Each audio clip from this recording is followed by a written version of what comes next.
my gosh. So, new journal setup season, new planner setup season, always my favorite. So, I'm very excited in that this time around, this year, rather than just having two new journal setup seasons, kind of like the mid year point and end of year point, I'm really leaning into having I don't know, I don't want to say as many as possible because that would be like a little bit of overkill, but I am going with a quarterly setup season. We're kind of like, doing a new journal setup or new planner setup every 3 months as kind of like a way to really lean into the idea of quarterly planning, lean into the fact that I do prefer to have my goals and such planned quarterly. So I figured that having it done in such a way where each journal just captures a 3 month period or 3 cycles plus reset week, that should work really well for my planning.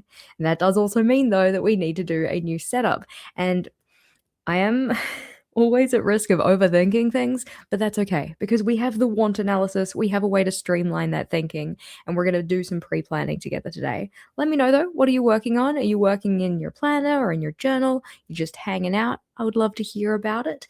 But when it comes to thinking about the process of, setting up a new journal or just even just getting prepared to set up a new journal, there are some kind of key considerations that I have to make.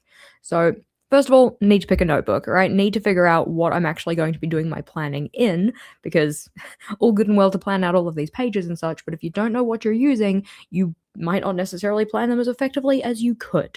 I also need to figure out, like, what did work, what didn't work from the setup I currently have, because I don't just want to rehash the same without thinking about, what kind of things would actually be useful, what things did I actively use versus didn't. I also very much appreciate this message of testing chat. If you weren't here for last week's live stream, the chat was having a time. So I'm very glad to see that your messages are definitely coming through on my end. So do make sure to, engage with the chat. Or if you're here on the replay, hello replay crew. Thank you also for being here. Let's hang out together. But other things that I need to think about. I need to consider what kind of needs I have for quarter two. So what projects do I want to be working on? What goals do I think I'm going to be working on? At this stage, I have not set my quarter two goals, but I do have a couple of ideas. So I want to make sure that any plans I make for my notebook, for my planner, are going to accommodate those needs as well. Once we have all of those kind of thoughts down, I figured out what I need, what I want to include, all of that, I need to make sure I sequence them appropriately because I get a little bit particular about those kind of things. I need to make sure that things are sequenced in such a way that they lend themselves not only to the notebook that I'm working in. So, if I have a 1-page layout versus a 2-page layout, making sure that they are appropriately placed in the notebook, but also I just like the idea of certain information pieces being put in a certain sequence. For instance, I don't want to have, my like quarterly overview or something halfway through my start of journal setup. I'd rather that be at the very front so it's very easy to access, very easy to see. Those kind of considerations are things that I like to make as well. And of course, the all important, I need to make sure I know how it's going to look. I need to make sure it's just a little bit pretty, a little bit decorative to encourage me to actively use it and engage with it. Now, will I be able to get all that done today?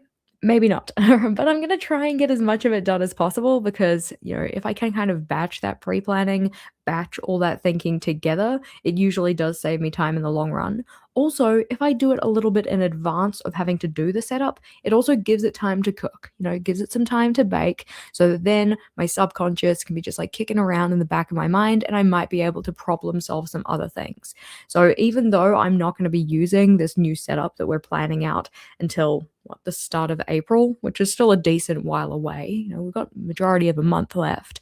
I do want to be thinking about it ahead of time. So then if I encounter any problem areas, if I think like, this was a challenge that I had with this current notebook and I'm just not too sure how to solve it, at least I can put that problem on the back burner of my mind and let my mind figure it out in those kind of quiet moments, when you're just pottering around, going about your day and such, the brain still be braining, it still be thinking about things. So it'll have that kind of opportunity to just have some think time and kind of process those things and figure it out. So I might not necessarily be able to solve all my problems today. In fact, I definitely probably can't solve all my problems today. But at least I can go through and have a really good thought, kind of like think and analysis of the stuff that is working or not. But As said, the want analysis is here to help us. If you haven't heard of the want analysis, oh my gosh, where have you been? Not kidding. I love this kind of process of just like breaking down my thinking into these categories of WANT because it just helps to organize the thoughts. And otherwise, my thoughts end up being like, all over the place, just like chasing shiny things and like, oh, look, a squirrel kind of a thing. Whereas if I put it into this system where we have wins, aversions, needs, and to try, it just means that things are a little bit more organized and orderly. Right. Found out today that the house reno I've been planning might be starting in 2 weeks. Ooh, that sounds exciting. I mean, like, I haven't done any house reno projects myself. I have been like, savvy, privy to them or whatnot, like in the sense that I was like on the fringe of it when my parents were doing things. But outside of that, I don't have a lot of knowledge about stuff. But when it comes to doing this want analysis and thinking about, the things that we could write down here, I don't want to just consider like the layouts or just the decoration. I really want to consider the whole thing. So what materials am I going to be using? What page topics will there be? What kind of layouts will I have for those pages? What parts worked or didn't? Those kind of things. So this is a good question. So you're going to use a whole new notebook? Yes. What are you going to do with those blank and unused pages? Great question. So in terms of the current notebook I'm working in, if you haven't met her, this one here, little snake, coiled key, snake design. Oh my gosh, so beautiful. But I do think that maybe it was an interesting choice going with a square notebook for a 3-month system. But we have the start of journal kind of set up, which I mean includes the little bit of December I put in, I feel. So all of that took up this much space. So that's the entire start of journal setup. Then we have what was cycle 1, or for most people, kind of January. That took up this much space. So you're like, okay, that's not looking hopeful. Like you've got an entire cycle in and you've still got this much space left. But come the next cycle, we started to expand a little bit because I changed the style I was using for my layouts. So that one does take up a bit more. Doesn't look like a bit more, but it is a bit more. And then currently at the end of this cycle, or at least where we're sitting with it at the moment, we have gotten to this point in the notebook. So that third cycle really took a couple extra pages out of it. But that means that I only have this much left, which I know is very hard to see. But in terms of blank spreads that I have remaining, we've got 1, 2, 3, 4, 5, 6, 7, 8, 9, 10, 11, 12, 13, 14, 15, 16, and then we're into the actual back of notebook kind of space. So for some people, yeah, that would be like an entire another month or even maybe multiple months. For me, it would probably fit 1 month in, but then I would just have to go and do like part of one quarter setup in here and then the other 2 months or 2 cycles in another notebook, and it just gets a little messy. So I would prefer to just contain all of my quarterly plans in one space. So like have the quarter 1 notebook, the quarter 2 notebook, the quarter 3, so on and so forth. But I would like to be a little bit more mindful about how much page kind of real estate I will have left over. That being said, I am using these back of notebook pages. I've just started doing some kind of junk journal-esque memory keeping. I am not very familiar with junk journaling or collaging in general. It's still like a skill I feel like I'm developing, but I have just been going through and sticking some bits and pieces in the back here as little kind of memory keeping bits and pieces, a little card and such, and just bits and pieces that I've collected from our travels and whatnot. So I think that I, first of all, do actually quite enjoy it. It's kind of nice to be able to capture those things. Of course, have my sticker shrine at the back and such. So I would like to keep things like that because they are fun. I just don't really want to have this much space left over come the next notebook, which I can still use these pages. There's still however many weeks left. I have my weekly layouts set up mostly. And this is where reset week is going to go. So I still have space that I can use for things, but maybe a little bit too much space for my personal preferences. When it comes to using a notebook, I do like to try and use it up very fully and very thoroughly. But at the same time, I need to balance that with it not being too tight, because even if I kind of know in my head, it's like, oh yeah, you're going to finish this notebook, you're going to have 2 or 3 spare spreads left over. The the kind of like back of mind Jess is like, no, you're gonna run out of space. You need to like, be really particular about what you're putting in here. And then I start to get very restrictive about what I'm putting into my planner, which does not lend itself well to actually keeping me a cool, calm, collected, and organized person.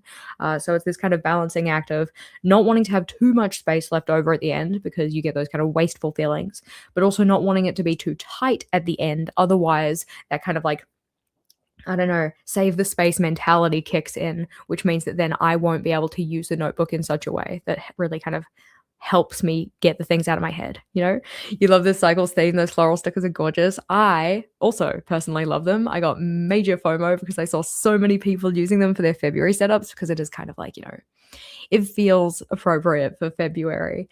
But they didn't arrive to me until partway through February. So I'm like, yep, using those for March. Absolutely love them. Was quite tempted to use them for my start of journal setup for the next journal, but haven't actually decided on what I'm going to be doing. And I also kind of like the idea of, doing something different with the next setup. In terms of the Tink drink, righty?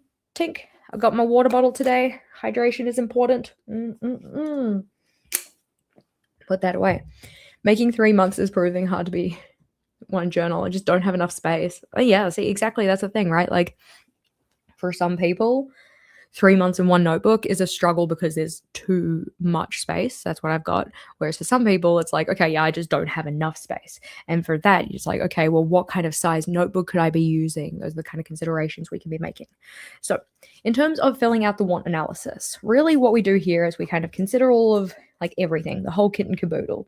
Like we said, the materials and the layout topics and the layout structures, and also just like my general journaling practice and kind of routines around my planner use, like which layouts did I actively use versus the ones that I didn't. We're also going to use a couple other tools today. We're going to use the page calculator, which is in the free resource library. I believe that one's linked in the description box. And we will also probably, use at some point, once we figure out what layouts we're going to have, that would be the layout planner to pre-plan what the layouts would look like. But we have a lot of work to do there. So in terms of materials that I really love my notebook. I think that like having a pretty cover design, absolutely gorgeous. I'm going to, for the columns, put down a colored dot here, which blends in really well when I put the peach over the top of this kind of yellow highlight. So if you can barely see it, just know I'm right there with you. But I don't want to put maybe a full dot down. I'm not too sure. Maybe I'll just put a bullet point. That's a lot more visible for future Jess, right? Future Jess will appreciate this. The idea here, though, is that I want to be able to apply the findings as I start to write them down. So if we flip back to my last want analysis, so you can kind of see what I mean. Over here, I would put a dot underneath the relevant header, or like, any wins have a dot under W, any aversions have a dot under A, so that then I could apply whatever thought I had in planning out my pages and cross them off as I went. This one I used colored dots because I didn't have the column highlights, and this one I do have column highlights, so we will just use a regular dot. Goodbye, dot marker. Not using you for right now. It's always a good time for roses. Nice. Yeah, in our last place, or last place, like when I used to live with my parents, they had a really pretty rose garden, and the roses were always, first of all, massive, and secondly, smelled great. So a win. I love this notebook. I think it is gorgeous. So pretty notebook, definitely a win. That being said, I've also found recently that I have been getting a little bit, I don't know, like restrictive with myself, in that, like, this is a pretty notebook. It looks like it should, have pretty things in it, or have, some kind of like longevity to what's in here, because it is such a nice looking notebook. So I've been getting into this weird headspace of like, oh, I can't write that in my notebook unless it's going to look pretty. So we're going to put down as an aversion, because it's something that is not working for me personally, is the idea of like holding myself back from writing things down because of the way they're going to look. So I'm going to just be like, aesthetic restriction. You can be a little bit more descriptive on these points and actually write down full sentences and such. It's just that I'm kind of trying to stick it in this one smaller bit of space because of my decorative piece here. I could have just written it further down, but I didn't. And I know what it means. But yeah, I've just been getting in my own way, honestly, thinking like, oh, okay, I want to do some scribbly planning or some scribbly note taking or whatnot, but holding myself back from putting it in here because I feel like I can't set it up nicely, or it's not going to look nice after the fact, or it isn't going to be permanent, which is an odd thing because I don't really go back and refer to my past journals anyway. So the permanence of the information shouldn't actually be a restriction point. So I need to kind of like work on my mindset in that way. But one in particular, this guy here. So this is my work schedule and just kind of writing down, here are the videos, here are newsletters, here are podcast things, yada, yada, and trying to map out when I'm going to do them, but going in with the mindset of like, this is you planning when to do a thing. It is not tracking when you have done a thing, and needing to kind of be okay with the idea that some layouts that we set up in our notebooks are not going to be the kind of things that have super like long-term longevity. Similar idea with my planning space here, my cycle 3 in theory, or cycle 2 in theory, or whatever I'm looking at, and just kind of finally getting to the point where I'm like, this is not a layout that is kept up to date. This is a layout where its full purpose is to get cool, calm, and collected before the cycle starts. So knowing what in theory is happening as I move into the cycle, rather than being an accurate record of what actually went down.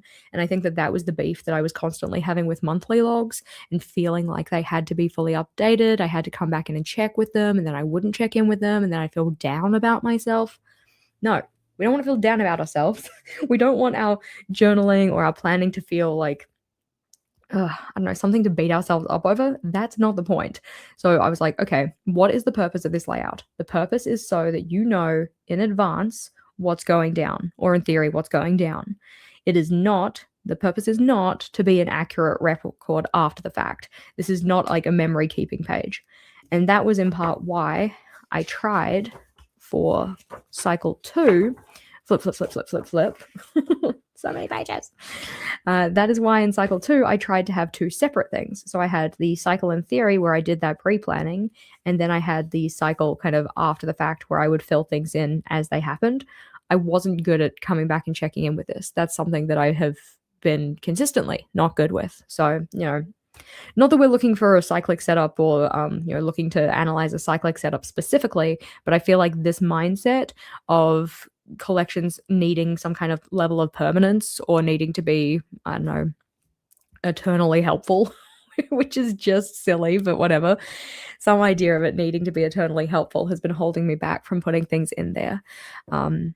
So yeah. And part of that is aesthetic restriction, feeling like, oh, I can't do like a messy, one-off collection because this is a nice notebook. But anyway, yeah, the purpose is to track things so that we can plan and decorate if it's not boring. Exactly. The purpose of the decoration is to make it fun to look at. The purpose of the plans is to get my stuff done. So as long as I'm doing that, it's all good. But yeah, you've been struggling with like things look too good with your most recent journal because your pens smear a lot with the paper. Yeah, that's tricky too.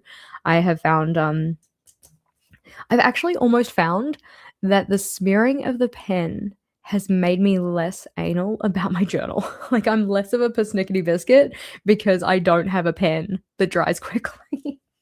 Because even this one has been smearing a little bit, because I like to work fast when it comes to work in my journal. I don't think I can actually find you somewhere specifically where it's smudged very obviously. But just know that it is in here. There is somewhere in here that has a smudge. Like, that one's a smudge, but that's because I went over it with a marker after the fact. But using this pen has been enjoyable. So that's a nice thing that we could write down. I'm not going to write it down because I'm not going to not use the pen, so it's fine. But I have found that because it doesn't... Okay, it probably dries just fine. It combined with this paper isn't necessarily a great combo. So maybe that's something that I write down as an aversion because it is kind of annoying. So the pen smudging. But technically could be considered a win because it has made me slightly less persnickety. But you still haven't inked your gold journal. Still using pencil to keep it up to date. Oh, well, I mean, I guess, like, the nice part is the pencil is technically, very much more erasable than a pen is. So if you do need to do erasing, at least still got that option.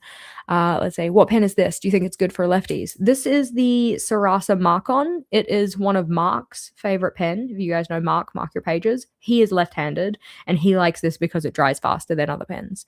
So technically, yes, probably good for lefties. If you're the type of person to like hold your pen right and then instantly go over it with your hand in this notebook specifically, you'd probably still get a little smudging. But if you hold it in such a way where your pen is like above or pointed above where your hand rests, then maybe it would be a little better. But Mark vouches for this. Mark is left-handed, so maybe. You've been neglecting your journal. Your days are so unpredictable at the moment. Yeah, with your 10-week-old. Definitely. Definitely would be. Need to figure out a weekly dashboard sort of layout so you can put all the things you need to do in the week. Yeah. I find that having a weekly dashboard, that overview can be really, really helpful, especially because, like, at least you set it up once at the start of the week or like just before the week starts, and then you've got it for the whole week rather than having to come back in every single day. But all right. Thinking again about materials, we can always do things like, I enjoy having a pen loop. I enjoy having an elastic closure and whatnot. I don't need to get that granular with things because I already know by default I'm going to be using. What is the nib size? 0.5? Yes, this is a 0.5. So this is a good pen. This is a good pen. Personal preference.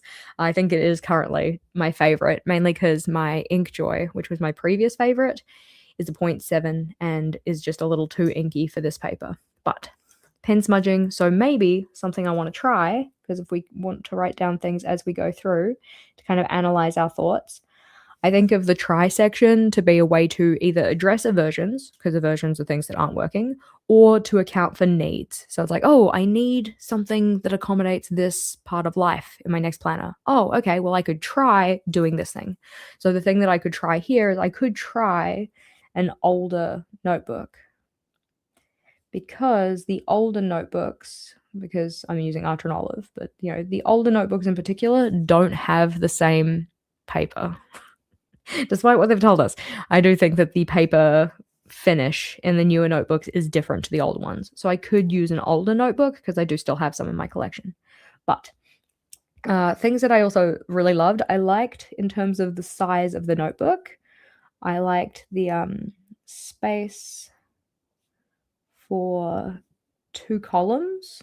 That's been really nice because I've been laying out most of my layouts in this 2-column structure. So it's like, want analysis, new journal pages, 2 separate packing lists. All of my daily logs have been on this kind of 2-column system. That's been really good.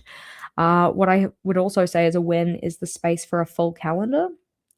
So space for full calendar, and by this I mean I can fit a full calendar grid on 1 page.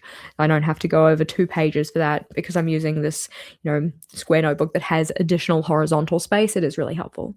You find that a lot of your pens in A&O smudge and they don't fully dry. That's frustrating. Yeah, I found that in their previous releases, back when they did their A5 notebooks were 160 pages, those ones I found that the smudging wasn't really an issue. It's just in these newer ones where the paper feels a little bit more smooth to the touch that has been a bit of a problem for smudging, which, eventually you get used to it and you just kind of work around it, which is kind of what I've been doing. But I have been finding my impatience has been getting the better of me, and I have been smudging things a little more, which is a bummer. Still love the notebook though. Like, even with the smudges, I'm like, this is a pretty notebook and I'm going to use it. But let's see. So those are some of the ones that I think are specifically for the size of the pages. I'm not the kind of person who really needs page numbers or anything like that. But yeah, your go-to is the Micron 01, but the 005 is nice, but too heavy-handed for it. I feel you on that. I use a pen like this because it is a ballpoint, because it can stand up to my heavy-handedness. I don't find it very easy to write with a fine liner or anything like that. Technically speaking, all of these headers I did write with the plastic nib Micron, and I have even managed to blunt the plastic nib Micron now, which is a bummer because I was using those because they were plastic nibbed and they were a little bit more safe from my heavy-handed, I guess. They were safer. That's the English for it. But All right. Once you kind of think about the general considerations of like, okay, like notebooks, supplies, that type of thing, the next protocol when it comes to filling in the want analysis is really to flip through the pages of your notebook. So for me, because we're mainly thinking about a new journal setup or that start of journal setup, it's going to be the start of journal pages. So we're going to do a whole heap of back and forth flipping. So I'm going to put this elastic closure here, if I can get it to sit right. Thank you, friend. So that then if I close the notebook, I can just open it back up to that page very easily. Yes, technically bookmarks exist, but this is easier. So I enjoy front cover decoration. I don't love how I did this one. So we're going to put in front cover decoration as both a win and an aversion, mainly because I like doing it, but I didn't like this one. So front cover decoration. And one thing that I felt like I was missing or, would have been nice to include, and thus this is an aversion, is my little sticky note shopping list. I like my sticky note shopping list. Sticky note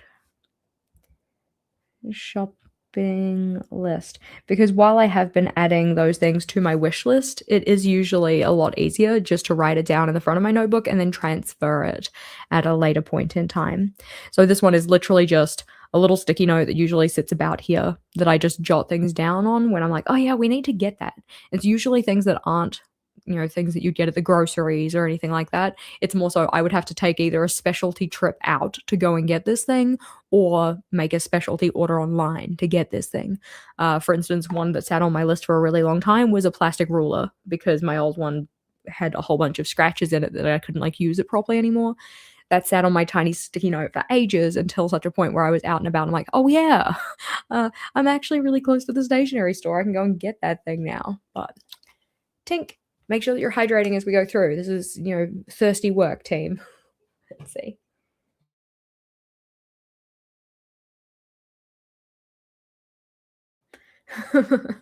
Pen loops and the elastics are your favorite toys for your cats. Oh dear. And I was enjoying using the elastic until that started. Yeah, that's rough, buddy. I don't envy you for that problem. But decoration, good. Different type of decoration. Sticky note. I enjoy having those, so maybe bringing that back. Moving on to the next page.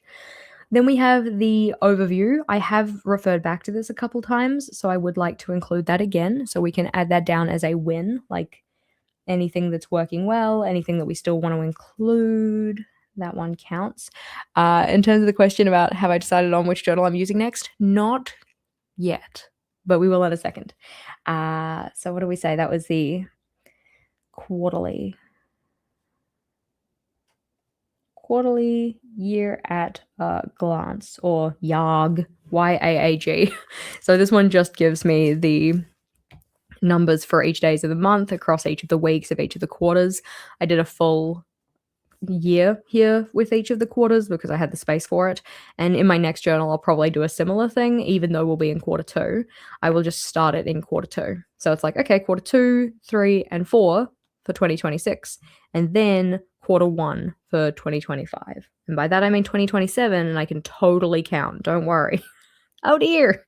But then and again, I like having this kind of snapshot at the start and end of any period. Previously, I have done it on a year-long basis when I was keeping a year-long journal. But I think that keeping it just in the one journal or in the one notebook is kind of nice. So then and again is a win. Now, then and again.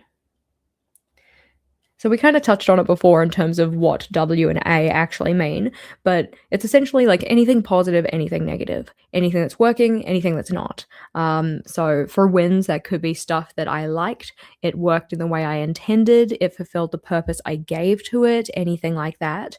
Whereas an aversion could be something that didn't quite work, like maybe it worked, 50%, but not the other 50%.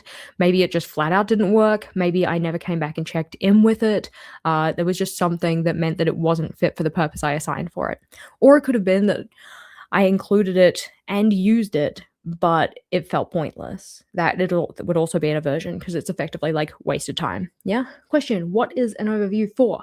It depends on what kind of overview you're doing.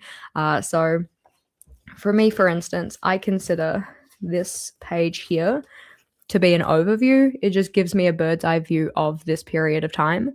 Similar idea with my all the way through.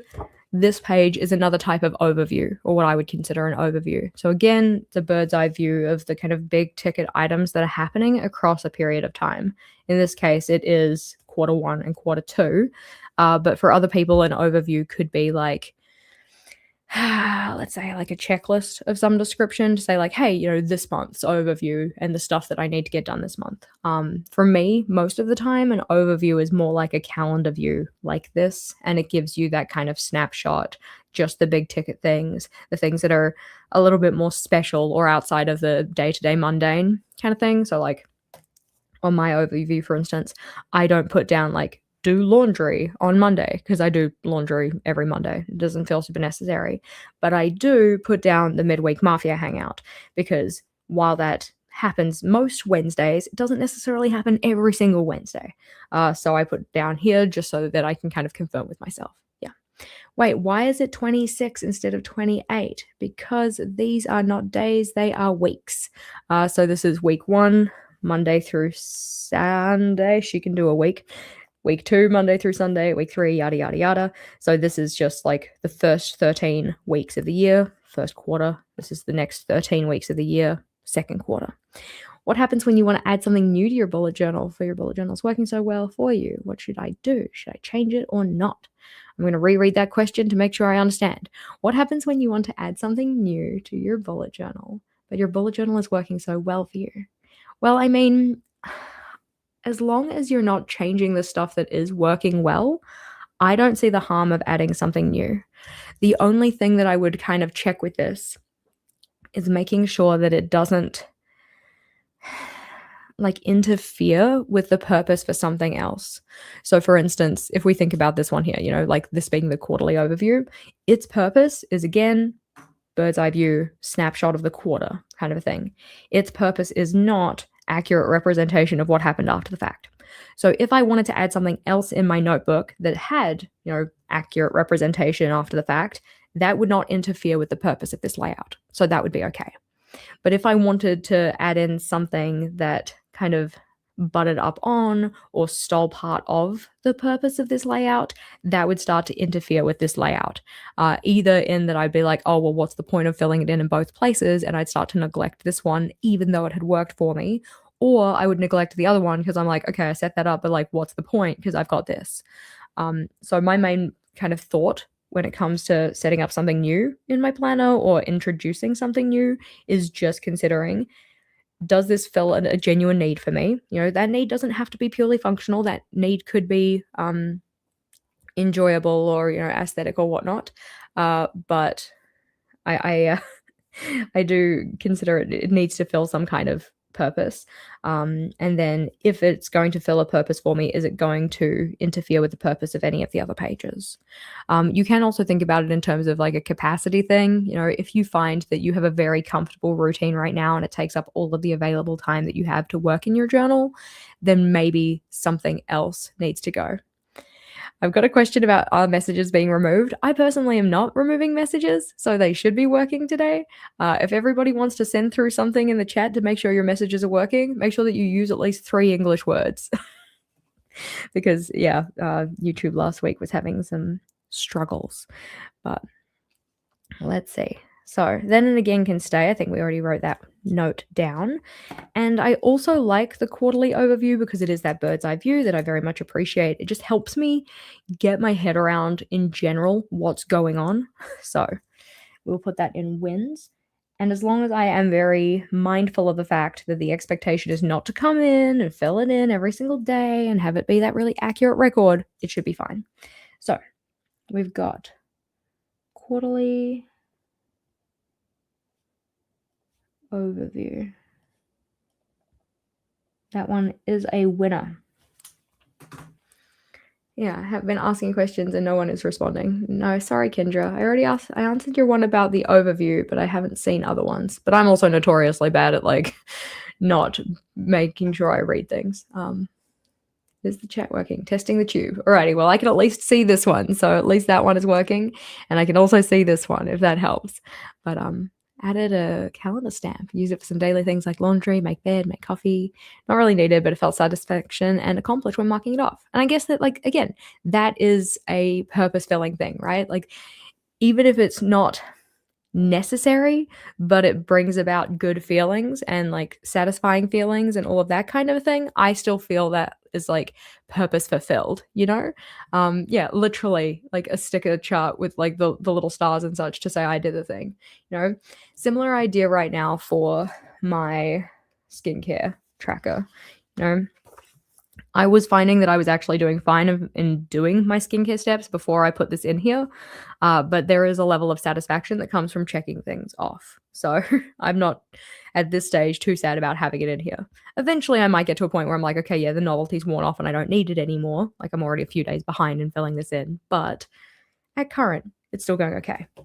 So, quarterly overview, we decided that one was a win. I have been enjoying that one. It filled the purpose that I gave to it. All good. Okay, goals and goal timeline. Yes, but okay, so this one is I enjoy having it. I like having it here. It's good to have that overview or snapshot of what my goals are for the quarter. But I think that the actual practical use of this one hasn't been perfect for me. So we can put this in a wins and aversions, which you can also split this out into two things. You can write down like what the win is and put it in the win category, or what the aversion is and put it in the aversion category. You also don't have to do it in a column structure like I've got here. You can write this out as 4 separate lists. I just prefer to have it all in one. It means that I can just write things down all in one kind of spot. So we said that this one was for the goal list and schedule. So the reason that this one is a win is because I like to have the record or the reference. So we'll say the like record of them. But the aversion was the fact that it wasn't pre-planned before the quarter started. Not pre-planned in full.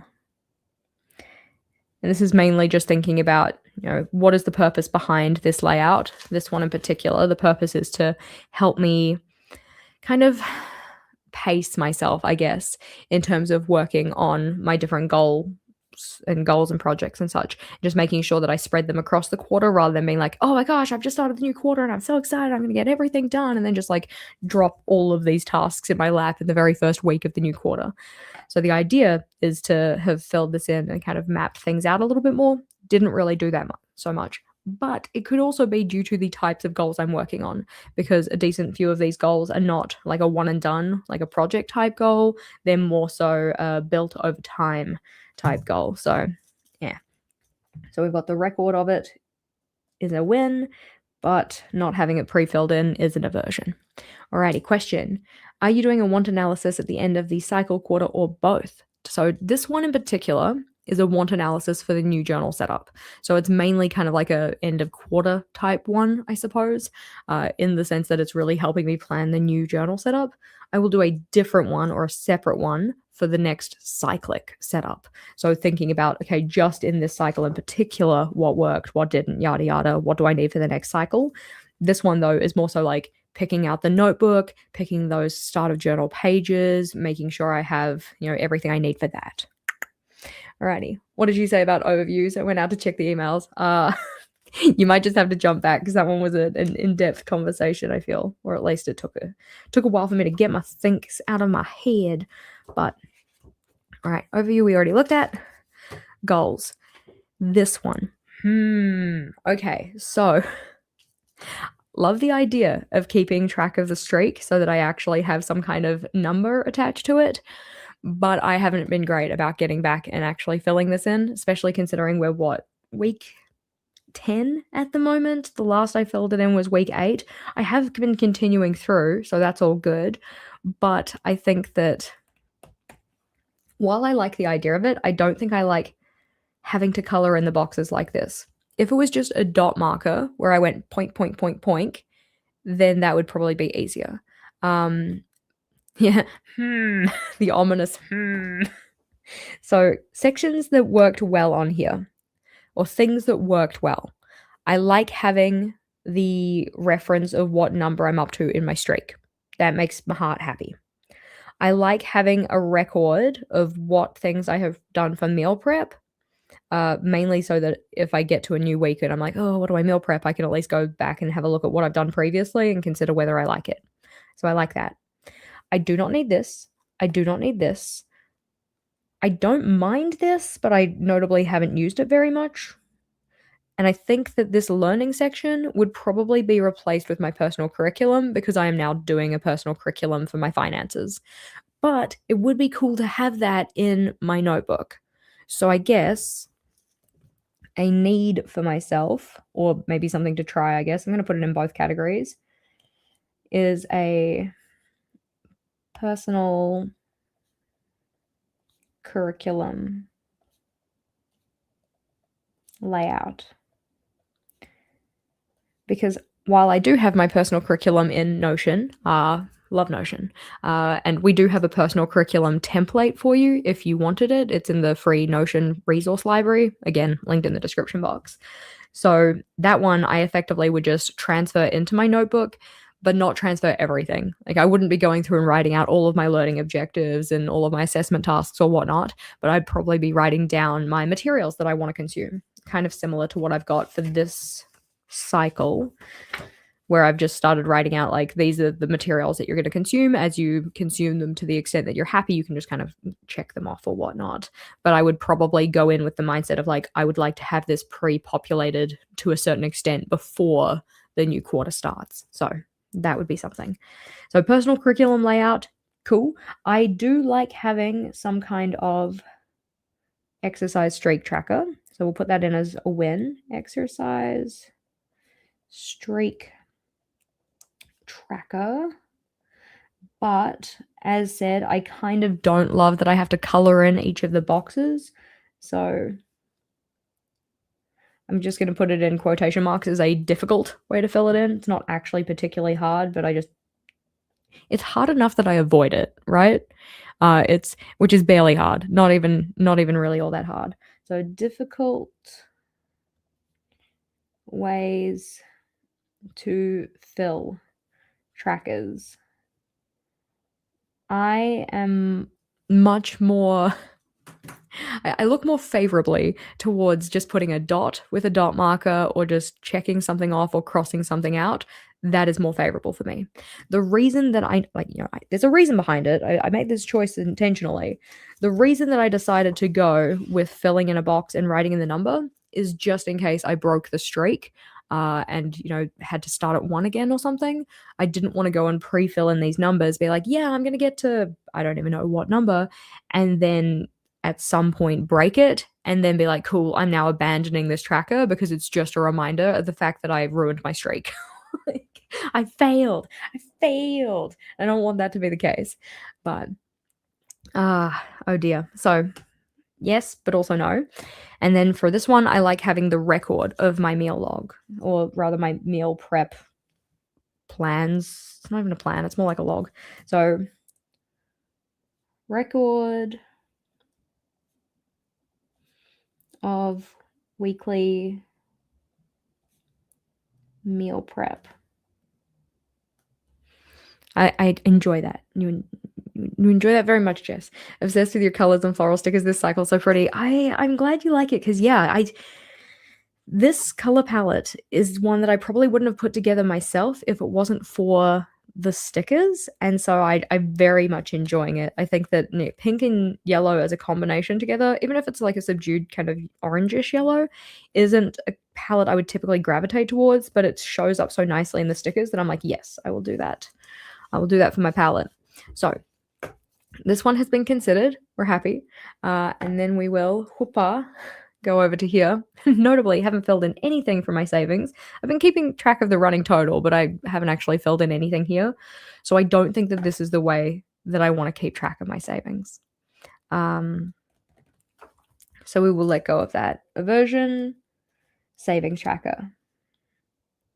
I think that me having a savings tracker was mainly just because it was a familiar way to feel like I have some kind of I'm not going to say control on my finances because I am in control of my finances, I feel. But more so just some kind of like level of consciousness about how my finances were going, more than anything else. It's like I have awareness, and that's how I figured I could kind of feel like I had an awareness, but I don't think that it is actually the most helpful for me.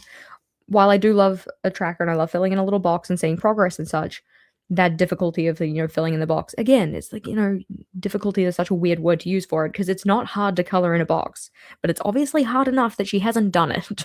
I think another issue that I had with this one is that I didn't predetermine what amount each box was weighted as.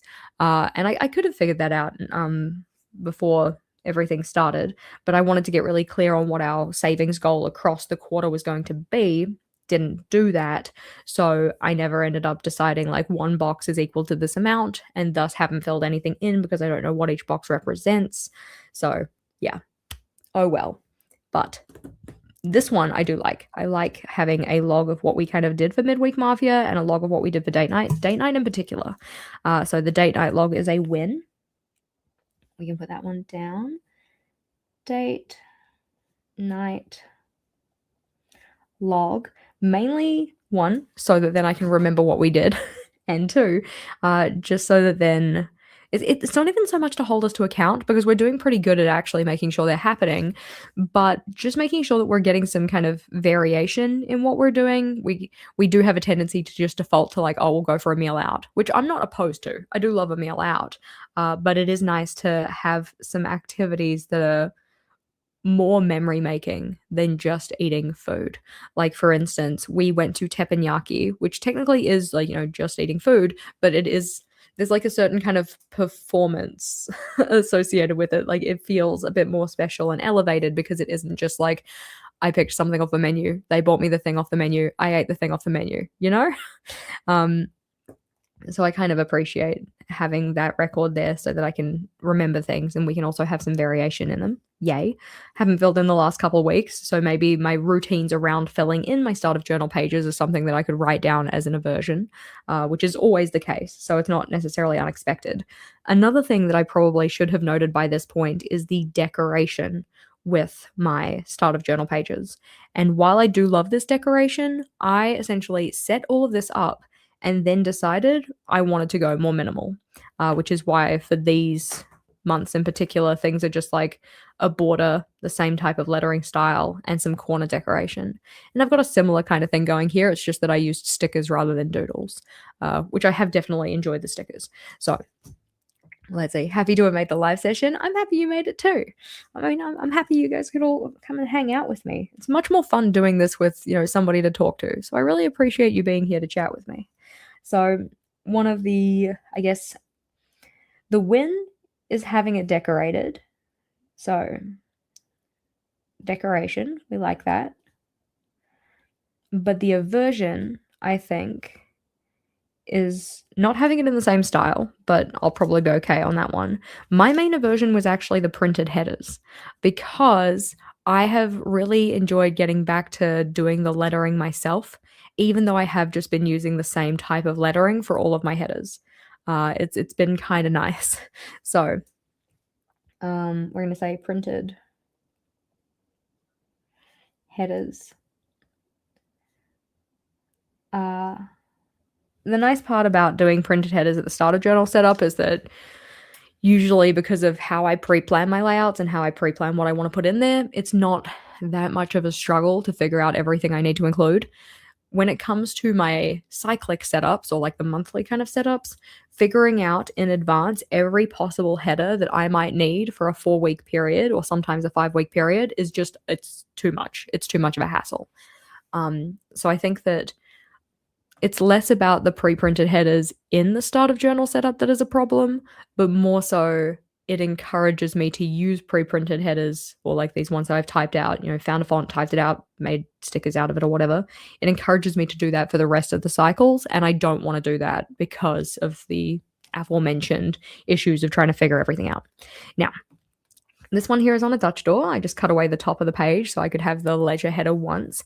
And these ones I haven't been great at using. In particular, hobby time and a day off, just because I feel like even though I know I have been doing better at having days off, I feel like I haven't done anything so worthy of note in that I should probably record them. But I do like the social time log. I think the social time and the family time log, good. The hobby time and day off, don't think I need it. But I'm also kind of tempted to give it another go. And it might be just because it is on a Dutch door, so it's like I see this and I go, oh yeah, leisure, done, and I flip over. So that could be part of the issue that I'm having with it. But I feel like my use of those ones hasn't been done as well. Another thing to note here is that I gave myself some columns to say like, okay, yeah, this is the week number, this is the day, but the day doesn't account for the fact that Tuesday and Thursday both start with T and Saturday and Sunday both start with S. So I could do, 2 letters like SASU, like, Saturday, Sunday, or I could do some kind of like numbering system, like, oh, this is, week 1, day 4 for Thursday. So, me. Your days off should have been your reading retreat. Yeah, exactly. But I never end up recording it, right? Because the aversion I'm having is the actual, like, the practice, or the thing that isn't working is my practice in using the layout. The layout itself, I think the structure is actually fine, apart from that day thing that I mentioned. But use astrology glyphs, well, yeah, that'd be kind of fun. I'm going to need to figure out what they are and actually be able to remember them, but that's a pretty cool way to get around it. So, what did we say? The date night log was a win. The midweek mafia hangout was a win. Midweek mafia log. We reckon that the practice of using, so that was the aversion. So, practice of using hobby log, hobby and day off log, but the presence of them I liked. Yeah, when you were in college, they'd mark ours day with a thur. Wow, she's killing it.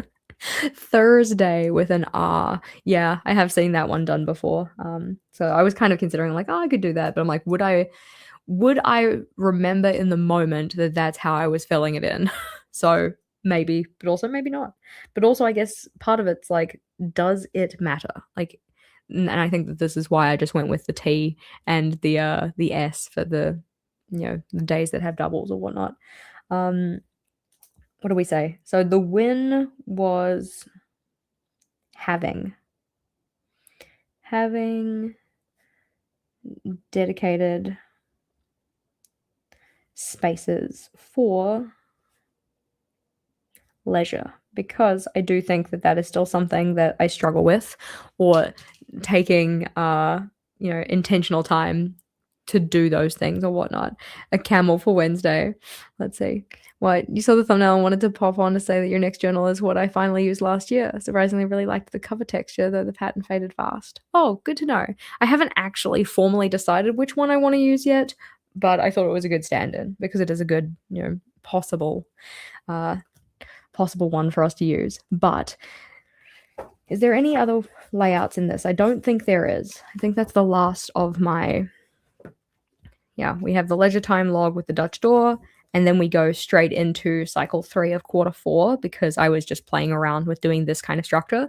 This structure I have loved, but we are not looking at the cyclic setups. We're really just considering the start of journal setup or anything that's kind of done in the initial setup of the notebook. One thing that I did write myself on a little sticky note so that we could talk about it here was the idea of having project pages at the back. Because one of the things that I absolutely love in my notebook and, like, the system that I'm currently using is the idea of having those dedicated project pages to capture things that I need to do to work on projects or goals. In particular, we're thinking projects here though, because it's that kind of checklist of just like, here's a sequence of steps to do, or here is like a list of things to accomplish in order to fulfill some kind of project. And most of the time, I have been putting those flips everywhere in the notebook. Most of the time, I've been putting those in the Cyclic setup. So I've been saying, like, hey, for this cycle in particular, these are the projects you're working on. But my track record suggests that I don't necessarily complete all of these in that cycle. So is it better to put them somewhere more general rather than, like, actually captured in this cycle specifically? And so one of the thoughts I was having was like, well, what if I put them at the back? So initially I was saying like, oh, I could put them at the front, it makes sense because then they're, up close to the start of the notebook. They're going to be accessible. I'll be able to find them, yada, yada. But I have a tendency to pick up projects as a quarter progresses. So I don't necessarily know at the start of setting up a notebook how many projects I'm going to have. So one possible solution here was to just leave some extra space. So after that start of journal setup, like we have here with all of the black pages or whatnot. So put all these in, yada, yada type thing, set up any pages I need to for any given project. This is obviously not an example, but, set up any project pages that I have for those projects that I currently know I'm working on, and then leave maybe some blank pages that I could utilize later if extra projects come up.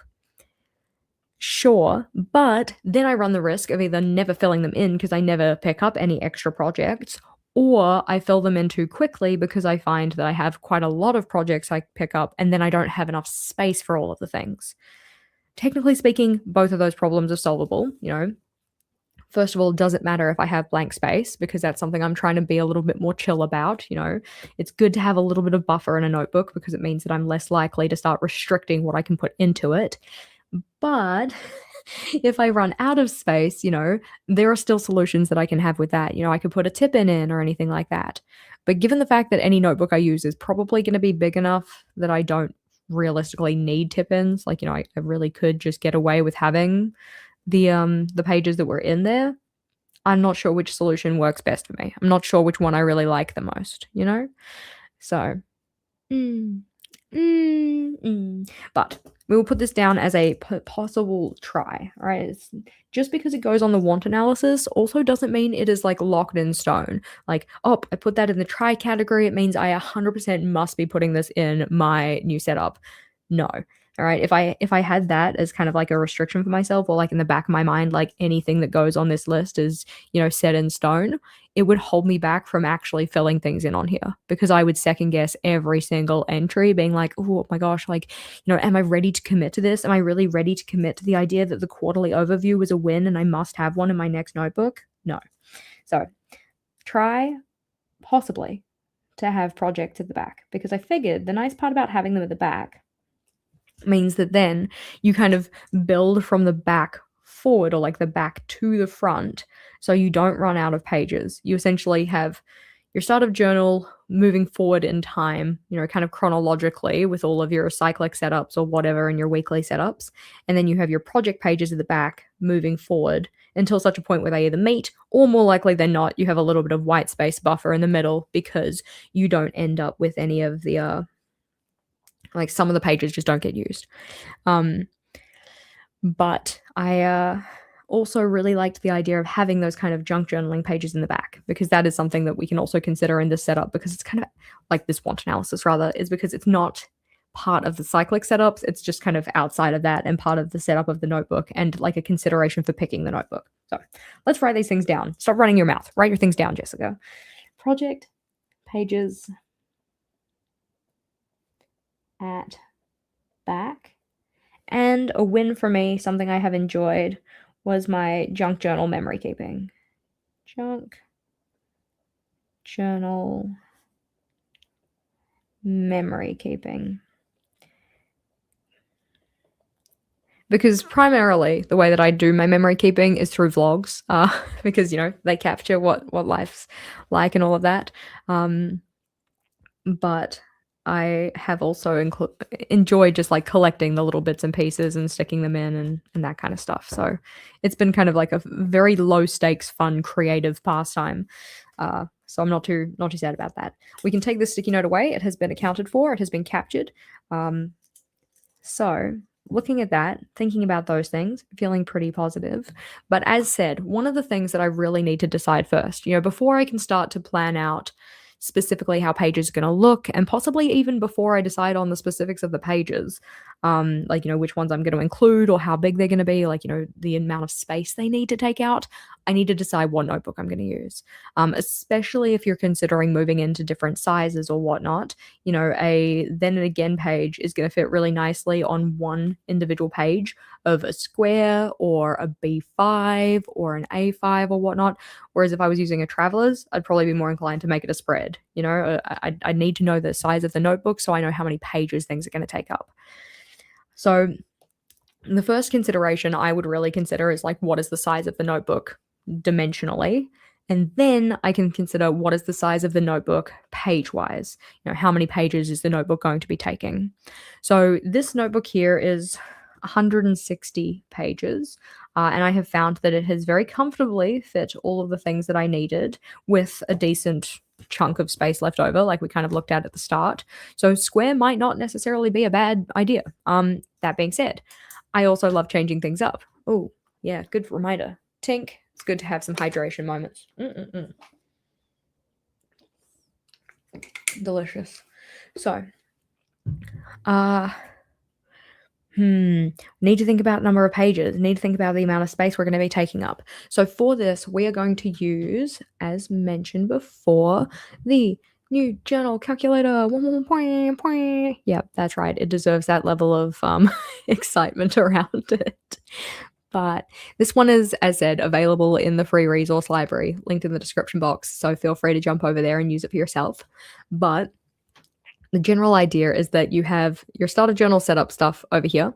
You have any of your monthly, it says monthly on your version, monthly stuff here. I just named it to Cyclic because I do cyclic planning. And then weekly setups over here. So when it comes to, like, we'll start with weekly because it's pretty, like, solid. It's a staple for me now. I'm just going to move myself over here so I can really have a look at it because my computer's a little further away. So we write down how many pages you're going to use per week. So for me, I use 6 pages, individual pages, right? So 1, 2, 3, 4, 5, 6 kind of a thing. I use 6 per week. That is excessive for some people, but that's how many I use for each week. And then what your cycles are, or like what your months are or whatnot, and then how many weeks will be captured in those spans of time. So in cycle 1, I have 4 weeks. In cycle 2, I have 4 weeks. In cycle 3, I have 4 weeks. And then I have reset week, which is 1 week. So that gives me a total of this many pages, or a total of 78 pages. So that's great. 78 page notebook. Need to have at least 78 pages in my notebook just to account for my weekly setups. So moving over to the Cyclic setup. So here it says number of months, which train that to cycles. Number of cycles. So my setup will have 3 cycles. So I need to have that in there. So in any Cyclic setup, I will have a Cyclic plan. So if we go and have a look at what a Cyclic plan looks like so that we have some reference. So all the way back. So a Cyclic plan will be at least this page. But if I'm using an A5 or a B6 or anything like that, essentially if I'm not using a square, this will take up 2 pages. It only takes up 1 page because I am currently working in a square, but I'm probably going to change out of a square for the next one, so need to be accounting for that. Now, which one of these did I use? Not that. Too many setups. There we go. So my Cyclic plan or overview page is probably going to take up 2 pages per cycle. So each cycle, it'll take up 2 pages. If I've got 3 cycles, that's 6 pages total. Yep. So what I also want to dedicate things to are any project plans. So I've decided that I should probably have about 2 pages for project plans. So that'd be like the ones that we've got over here where I just write out checklists of things I need to do for projects. But that being said, I might be putting my project plans in the back of my notebook now. So if I'm taking the project plans out of my Cyclic setup and putting them in the back of my notebook, we don't actually need this. So we're going to get rid of it. All right. What I also would like to have is a Cyclic review. That's a page where I just kind of, go over what went well for the month in question or the cycle in question, specifically related to goals. So we've got that one in there. And we'll also put in a couple of spare pages and also maybe a couple pages for trackers just in case. So for each cycle specifically, we are looking at a total of 8 pages for just like the other kind of stuff that isn't the weekly stuff. And that means that across the entire of the cycle, that'll give us about 24, or sorry, the entire of the quarter, that'll give us 24 pages. So 24 pages dedicated to just the Cyclic setups. Then we get to the start of journal setup, or essentially anything that isn't done as part of your months or part of your weeks. So this could be the stuff at the start of your notebook, or it could also be the stuff that's in the back of your notebook, like your memory keeping pages, a pen test page, anything like that. So I have put in a reset week plan because reset week also needs to have a space dedicated to what I'm going to do in reset week. So that one has been included in here. That'll take up 2 pages. I've got the then and again layout because I like that. I put a someday maybe because I thought it might be kind of nice to bring that one back, possibly. I also put in a pen test page just in case. And then we have other stuff. So the year at a glance for the quarter, that'll take up 1 page. That was the one that we had at the very start of the notebook with all of the mini calendars. We have the quarterly overview, which was this one here, looking at a full kind of split. But I am actually thinking now that the quarterly overview might be worth having 4 pages for that because I could use one spread for one quarter and another spread for the next quarter. And I have actually quite appreciated having a second quarter in here. So we're going to put 4 pages for that one. For my goals list, this is just my list of goals. So that takes up a page. And then the plan by weeks, that will be on the other side of the page. Easy. And then we have any goal related pages. Now this one should probably be goal and project because there's a bunch of possible ones here, but I also think it would be worthwhile being a little more specific here. Because just saying, I'm like, oh yeah, 4 pages dedicated to goals and projects or whatever. Which ones? And I mean, at this stage, I don't know. Oh gosh, do you want to replace this data? Okay, yeah, I kind of do want to replace this data. Ugh, so rude. So we're going to just move this down so at least I have some space. There we go, get rid of those. I kind of want to be more specific here. So what do we say? We have the meal plan and the exercise log at the same place. Yeah. Physical health can just be 1 page because I think I only need 1 page for it. That could have the meal plan and the exercise log kind of condensed or something. I'm sure I could figure out a layout for that. If I need to, maybe I'll put 2, but this is a possibility. What we also need to think about is my learning plan that we kind of talked about. So that would be like a personal curriculum. That would be at least 1 page, possibly more. We also want some kind of leisure log space. That'll take up at least 2 pages, depending on how I set it up. So leisure logs.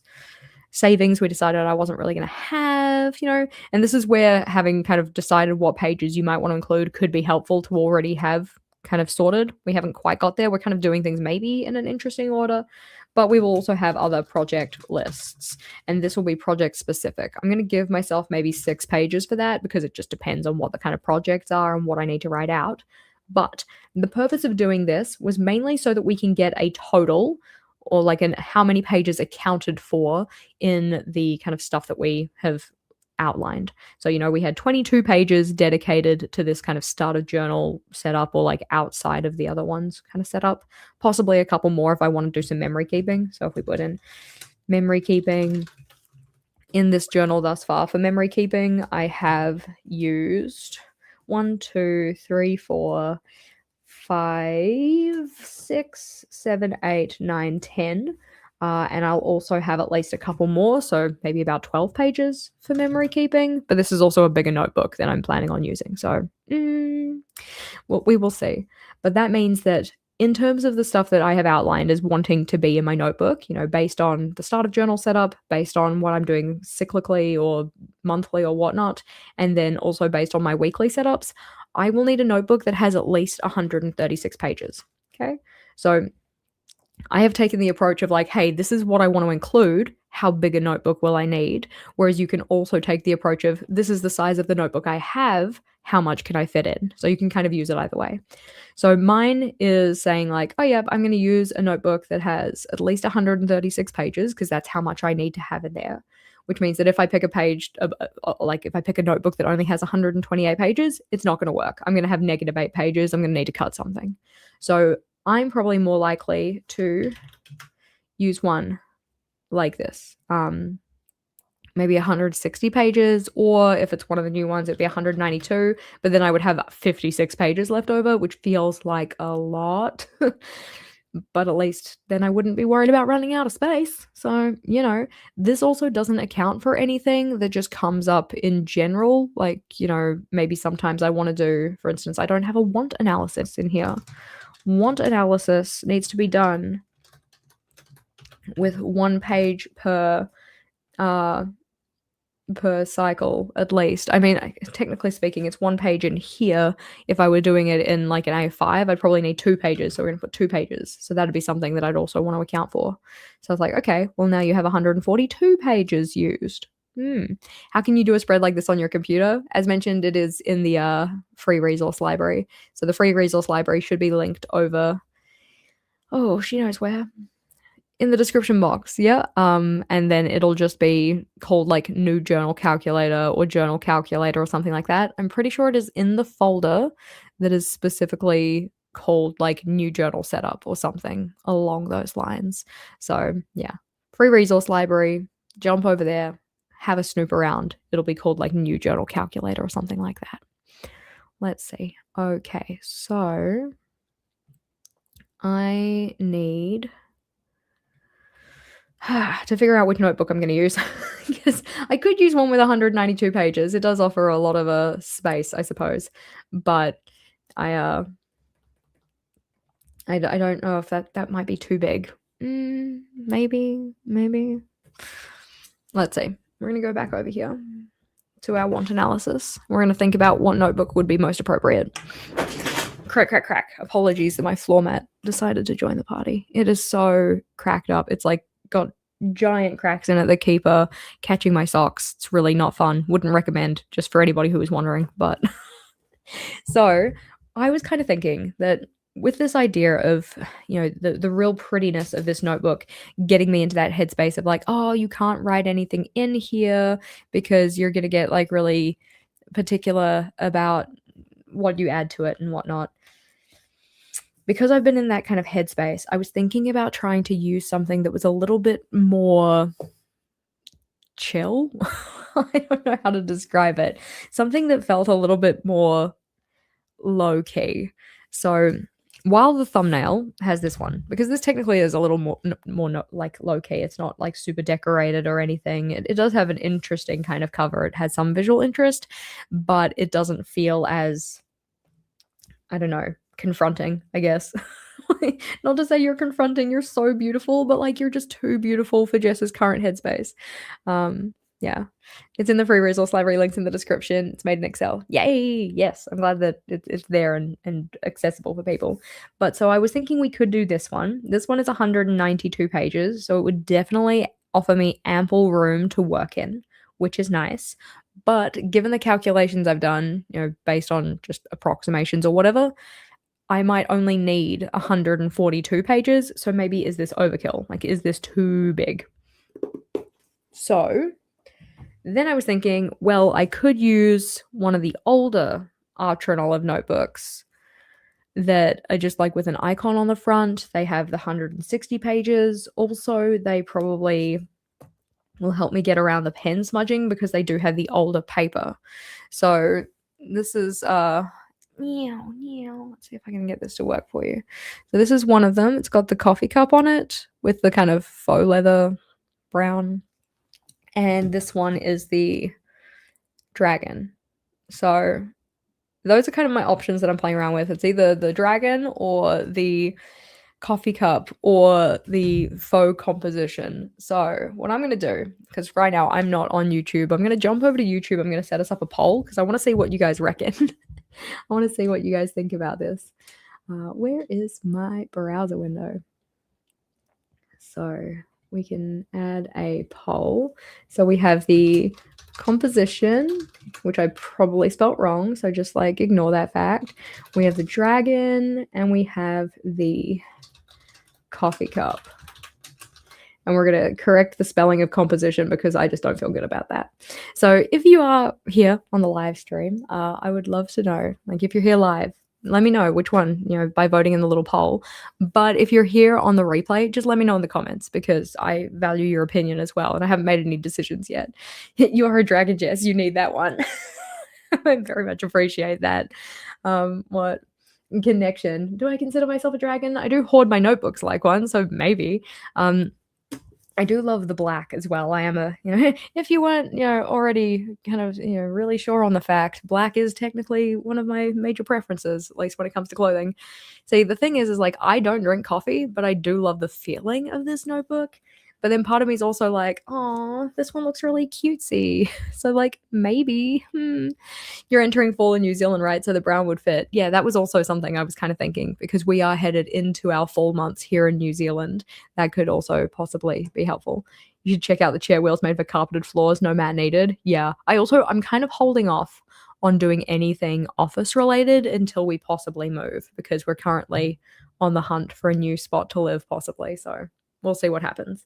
But yeah, I do appreciate that these ones would be a little bit smaller, I guess. Even though, it's not to say that I won't fill up 192 pages. It just feels a little bigger, a little too big maybe. And I just figured that given that this notebook here was 160 pages and I have, several spreads left over at the end, going to 160 in an A5 would probably work well. Maybe. Is the composition an Arch and Olive journal? Yes, it is. That one came in their subscription box from June last year, like 2 years ago, I think. It was the one that was kind of like, I don't know, stationery related, I guess. But also, reminder, make sure as you're going through, tink, time to hydrate. We love that. Just pretend it's cocoa. Yeah, it doesn't have to be coffee in the cup. I mean, sure, the notebook's name is like the coffee cup notebook or whatever, but it doesn't mean that I have to treat it like one.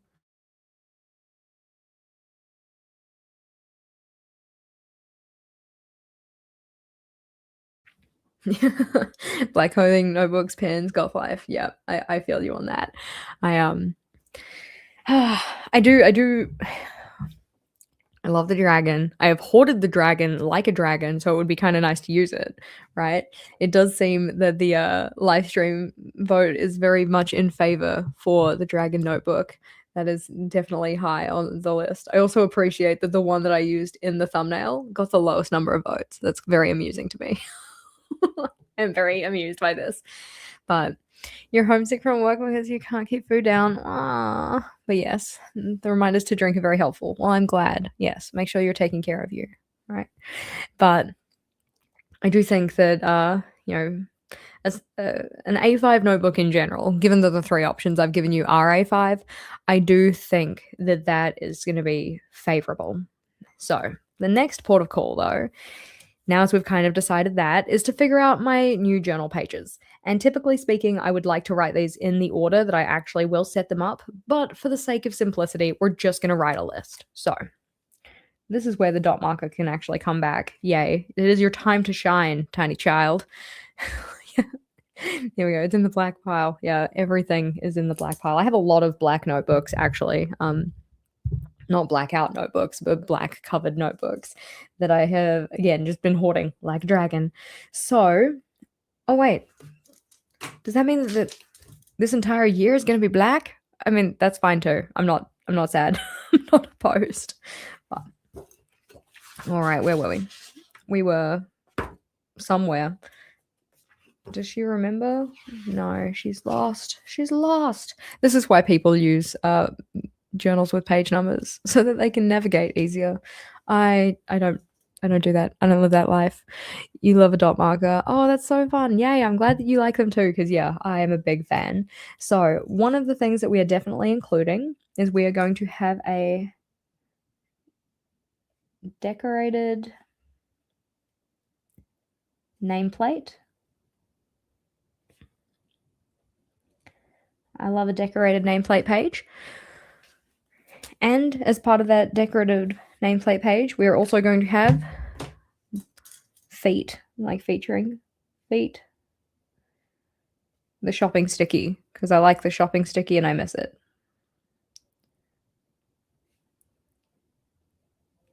What I kind of need is, I don't know if 3M does this, and I know that 3M probably isn't listening, but hey, 3M, if you're listening, it would be really nice to have some just chill colored post-it notes, something that isn't, I don't know, like aggressive lime, like punch you in the back of the throat pink or anything, just so that then I have some variety when it comes to setting up my journal setups. It would be nice to be able to match color palettes a little nicer, and typically speaking, uh, using neon colors isn't really my vibe.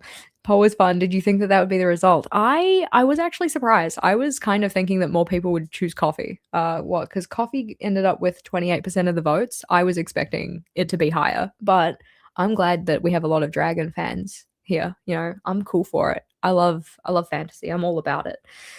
So decorated nameplate featuring the shopping list on a sticky note that isn't punch you in the throat lime. That'd be great. So other things that I would definitely like to have, I want to have the quarterly year at a glance, because I like having the reference.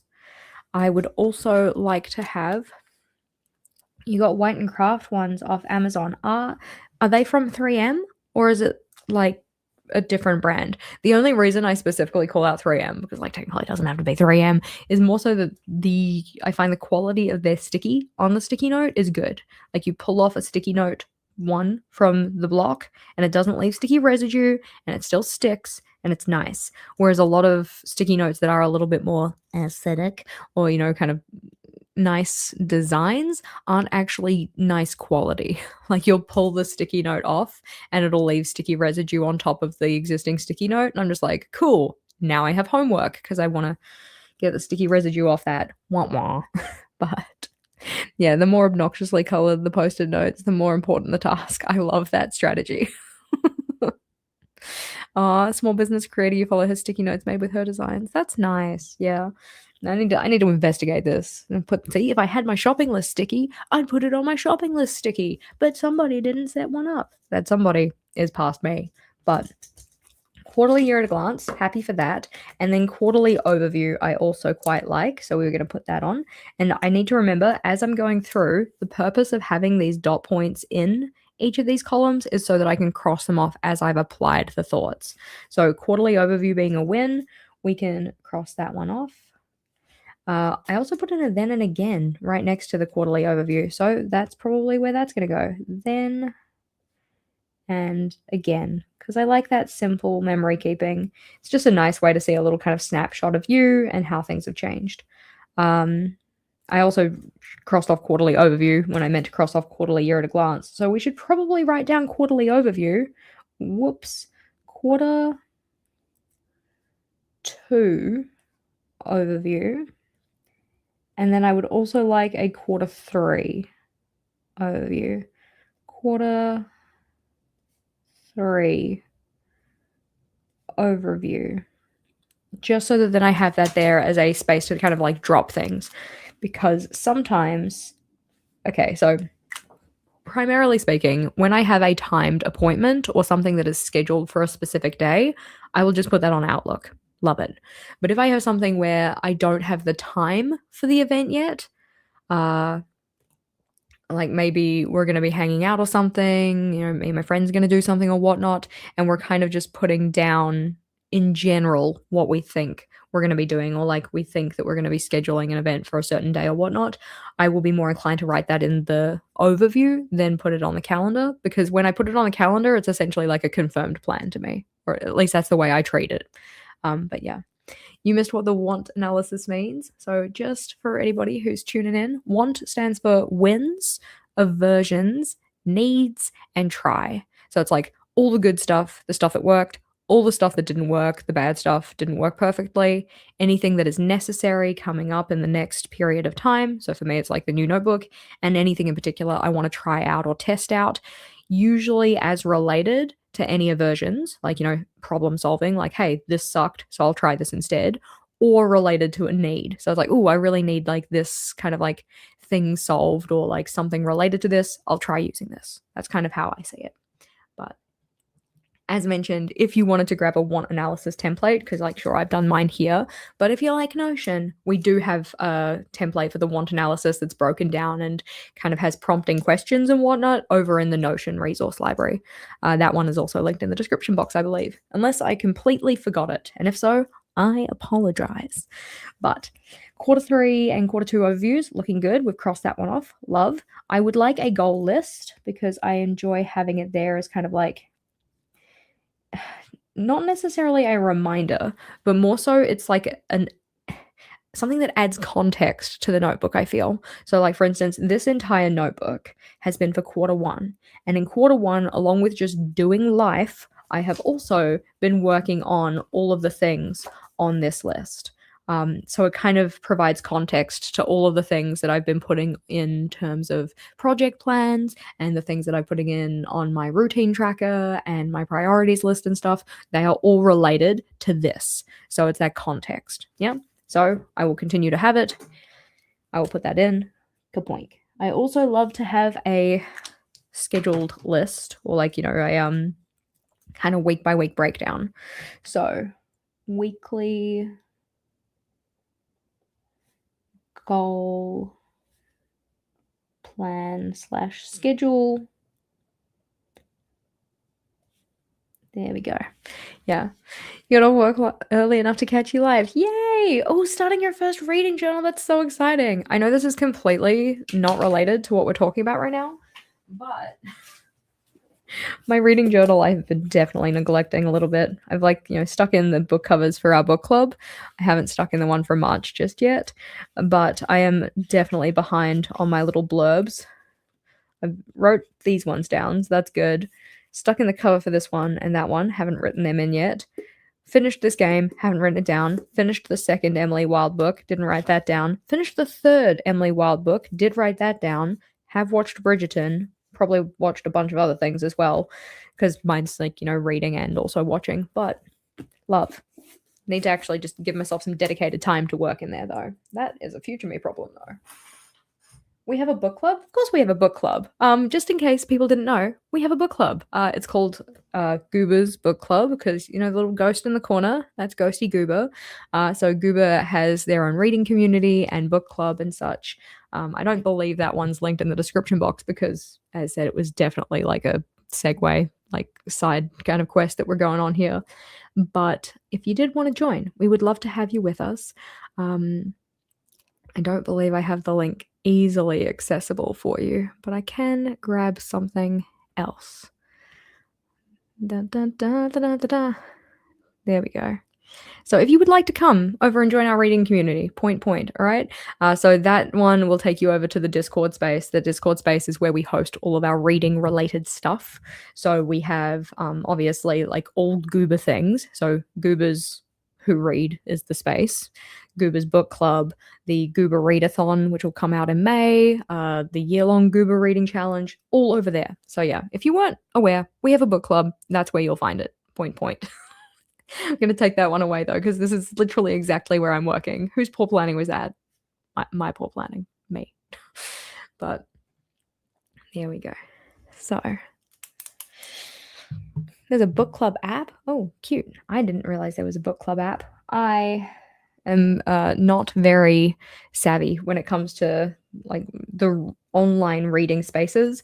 Like I have Goodreads, and I technically am signed up for Storygraph, but So, goal list and the schedule. We have accounted for the fact that we like it, so we will put that in as the win. The win has been accounted for. We also like the idea of the exercise streak tracker, and we like the idea, I say we, I personally, for my journal, like the idea of the exercise streak tracker and the record of the weekly meal prep, but I think that I could combine them down to one page. If I'm thinking A5, because that's kind of what we're planning. Let's see, we're gonna jump in on that. If you say you're on the Discord, I would question, are you part of the JashiiCorrin community or are you part of Goobers Who Read? Because there are technically two different Discord spaces. But and you could be in both, which is sweet. So if we're thinking A5, if we just turn to a blank page because we don't actually need the reading journal part of it, I was kind of thinking like we could do one meal log here, one meal log there, and maybe the exercise tracker or the exercise tracker at the bottom with the 3 separate cycles, and then the logs here or something similar. I don't think I need to have a full 2-page like spread for just that one. So we're going to put it all on one. It'll be a little bit easier to kind of keep everything together. I'm glad you're excited to catch a live. I'm excited to have you here too. I love it when people can join for their first time or just like, when they don't usually get to. It's great. So, weekly goal plan, love. We're going to have we're just going to call it physical health because it'll be easier. So, physical health log/tracker because it's technically both.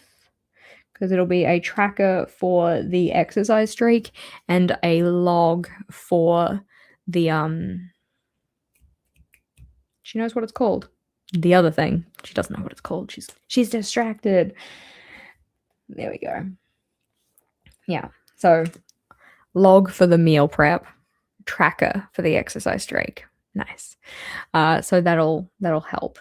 So that accounts for those ones. What was it? Yeah, the exercise streak tracker we can cross off. That has been accounted for. And the recording of the weekly meal prep, we can account for that one. We are going to account for the savings tracker by not including it. So that one's nice and easy. Sometimes you just need to get rid of things, and that's okay. It's all right to let things go if they don't work. We don't have to beat ourselves up for it. We just be like, oh yeah, I guess that wasn't for me. Moves on. We are going to have some kind of like leisure log type thing, and I think that I again will try and do all 6 of them, and I think I will try and do it across I feel like I need to figure out the actual layout of this before I write too much down. Part of me feels like I could get away with it in one spread, so I'm just going to write down leisure log because I don't need to specify each page or each spread that I'm writing down in this list. It's more so just like this is the collection. It takes up the amount of space it needs. So the leisure log, and that is going to include midweek mafia, dates, day off, family time, and social gatherings. And I know that there was one more. I think it was because I specifically called out hobby time versus day off because I wanted to be recording kind of what I was doing for my hobby time. So I guess I'm going to write down hobby as well. I might need to address how I do that one. So rather than logging maybe when I do the thing, it could be more like a I don't know. I don't want to call it like a checklist or like a to be hobbied list because that feels very instructional, but maybe something along those lines. So that's all good. We can account for the fact that those ones have been dealt with. So the date night log is done. Midweek mafia log is done. Having dedicated spaces for leisure, we've done that. We also need some junk journaling memory keeping, but that's going to be at the back of the notebook. So it's not really like I need to specifically call out that it's like, hey, this page has been designated for junk journaling or whatnot. It's more so just I will add those in the spaces that are needed. Now, something that as we were going through the want analysis that I didn't do a great job of and probably should have been done before we started writing this list was really considering my needs. So when it comes to the W and the A category, wins and aversions, usually we populate this just by looking at the planner itself. We go back through the start of planner pages or whatnot, really consider what worked or didn't. When it comes to needs, this is more so like future casting, looking forward or whatnot, figuring out, okay, what's going on and what will that version of me who's going through XYZ, who's doing ABC, what will they need? What will be necessary for them to have the best time ever? Part of this definitely does rely on me having already done my goal planning. Haven't done that yet because it's too early. If I start goal planning now, I'm just going to shirk the rest of the quarter and not make any progress on things, and that's not what I want for myself. But I do need to figure out roughly what's going on. So one of the places we can check for this is our calendar. So if you have a future log, maybe check your future log. If you have a what's the thing? Like a digital calendar or something like that, then you can check in there. I do have this Q3 overview that I've started writing for myself. So I need to kind of cast my eyes over this and think about what's coming up. Honestly, there's only really one big thing, and that is going to the UK. So in kind of like the smack bang in the middle of things, I'm going to the UK. Let's say that's cycle 1, or technically cycle 4, I guess. Cycle 4, cycle 5. Yeah, for the entire of cycle 5, okay, not the entire, but for a decent chunk of cycle 5, I am away. And then we will have cycle 6 and then reset week. So one of the big things is going to be that UK trip. So is there anything in particular that I need to put in for the UK trip? Yeah, probably. I will probably need some kind of UK trip project plan. We can put that one in. Transparent notes do not work very well with every pen. Oh, dang. Yeah, I think that it's great in the sense that it doesn't kind of interfere with any visual stuff that you put in, but having to use a particular pen for things, unless that pen is like your everyday writing pen, it's like another layer of complexity. Rar. But what were we saying? It was going to have to be some kind of like UK trip project plan. UK trip project plan. Now, this is if I'm thinking about doing that one as a like a separate kind of, yeah, like exactly. You do like packing lists, right? And you might need to do any kind of stuff that needs to happen before that, like if you need any visas or if you need any, like, depending on where you're traveling. If we just think about it in travel in general, do you need to get yourself any visas or vaccines, or do you need to make any bookings? Do you need to organize your itinerary and such? Like, these are all things that, we need to do. Okay, maybe not all of them, but itinerary in particular do definitely need to do that. But the question for me is like, okay, do you need a project plan before that cycle, or do you just need a project plan in that cycle? And this time around, I think I will need a project plan before the cycle because I do need to plan the itinerary. I do need to make bookings and all of that type of thing. I am hoping at this stage, though, that I will have my itinerary organized before we get to Q2, or at least loosely planned. So I might not necessarily need one in my Q2 setup, but I'll probably need something. Yeah. So that is what it is. But other projects or other needs that I might have for Q2, I am acutely aware that Q2 is typically where my motivation starts to dip in terms of goals. Usually I have like a second wave of excitement come the end of the year for like, Q3 and onwards. But Q2 historically has been a period where I get a little bit like, meh, kind of those kind of feelings. And while there's not necessarily anything I feel like I want to add into my notebook as related to that, it is something that I would like to remain mindful of. Knowing this about myself, knowing that I get into that kind of like slumpy energy or whatnot, do I have things that I can, things that I can do to make future Jess's life easier? Make it so that future Jess is going to be okay getting in and filling things in, and she's not going to feel like everything is a giant struggle bus type of a deal. So, that would be stuff like making sure that the way I'm filling in those trackers is not going to be avoided. I'm just not going to do stuff. So I'm so excited for my UK trip. Thank you. I'm also very excited. Visit the Sorted Food Studio. Oh, love. Yeah, we were yesterday planning for next week, because next week we're going down to Christchurch, myself, Monica, and Rachel. And pretty much everything that we had on our list to check out was food. Like, real problematic. See, I kind of agree with you here, right? Like, Q2 should just be about self-care goals and cup filling goals. I'm very tempted to make that kind of my general focus. for Q2, like really baking in leisure and rest and just cup filling stuff like you mentioned. I think that'd be great. But we also mentioned that I wanted a personal curriculum layout. I have not included that in here, have I?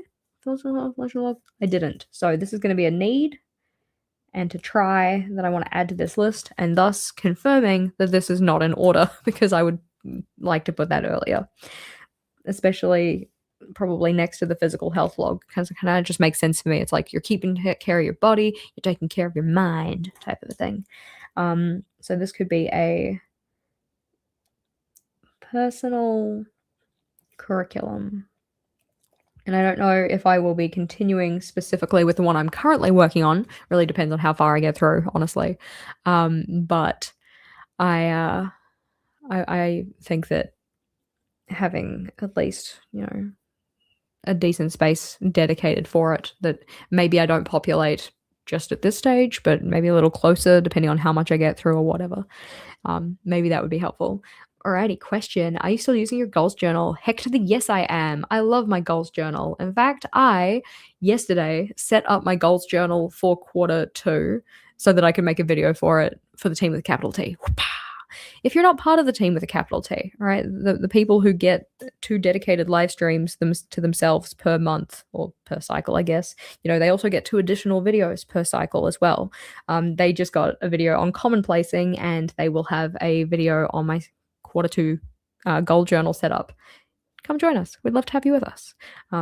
It's a good time. I mean, I personally think it's a good time, but they can speak for themselves as to whether it's a good time, but we would love to have you with us. So I'm kind of thinking that in terms of pages that I have at the top of my mind as of current, this is looking pretty good.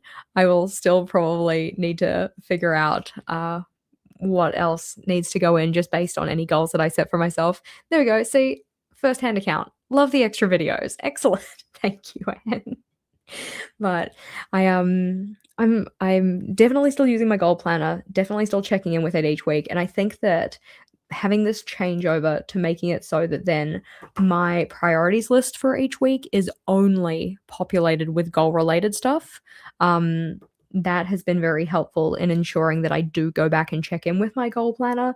I don't add any work-related stuff to this that isn't like a specific work-related goal, right? Anything that's just generally work-related ends up over here on the work outputs instead, and that has worked really nicely for ensuring that I get back in and check in with that. Yeah. Team is great fun. I can't remember who commented the other day that they mentioned that every time that I mention the team with a capital T and do that kind of like noise effect, they have now been doing that same sound effect, which I appreciate.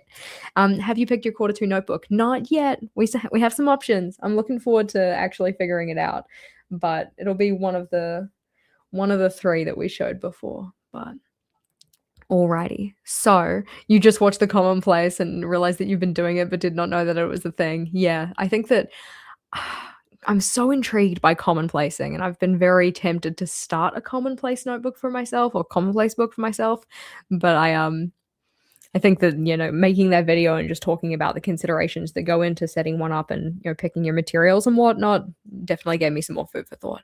But, okay, Nujo pages, we're feeling good. In terms of the decisions about the notebook, I'm not ready to make a choice yet. I'm not ready to make a choice, but I am kind of leaning towards those 60-page ones, so maybe. But now we kind of need to think about, alrighty, if you're going with an A5, which sounds great, how are you going to lay these layouts out? Like, how are you going to set it up? And for that, we use another tool, yay, which is the journal planning tool. That one, again, is one that you can nab. That one is if you're part of the team with a capital T, in particular in tier 2 or 3, you already have access to this. It is in your premium resource library. If you are, just a general community member, which again, still love to have you, then you can nab that one for yourself from the little shop. I think I linked it in the description box. I can't remember. I made that so long ago, yesterday. But we will jump into a bullet journal layout planner and have a little snoop. so that we can start to play around with what these things might actually look like. Your phone is full of Commonplace screenshots. Yeah, that was definitely a problem I was having, which is why I started using a dedicated note space on Notion to help me out, because otherwise I was just filling up all of my phone storage and never actually going back to and referring to things, which was problematic. So we are going to use this guy. My guy. Love this. This one is the bullet journal spread planner or notebook spread planner or whatnot.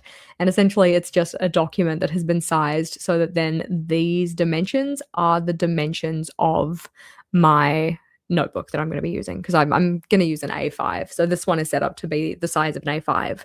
In terms of the template that we have both in the premium resource library or in the little shop, this one comes with a variety of different sizes, because, you know, notebooks be different sizes, so it's good to have options, and you get access to all of those sizes with that one file. Nice and easy like. Question about the commonplace. Commonplace is a kind of what it sounds like, a common place. It's the idea that like you bring notes from, you know, a bunch of different areas or thoughts and feelings and stuff and bring them together in one book. For most people, it's essentially like building your own encyclopedia out of things that you want to remember for later. So like little snippets, quotes, pieces of wisdom, whatever else. Sometimes people put recipes in there, but yeah. Alrighty, we have a question about the florals before we move on. These florals are from the washi tape shop. If you go to the March setup video, there's a link specifically to this pack of florals, which also comes with a really nice runner tape, which is just gorgeous. Love it. All right, so we are going to figure out how we're going to set these layouts up, which means I need to roll over the cracky mat. I apologize. Oh, I managed to do it so gently, but it's still got cracky on me. How rude. So let's see. I am thinking we are going to need some kind of header. No idea what kind of header is gonna happen in the notebook. I don't know what kind of lettering style I'm going for.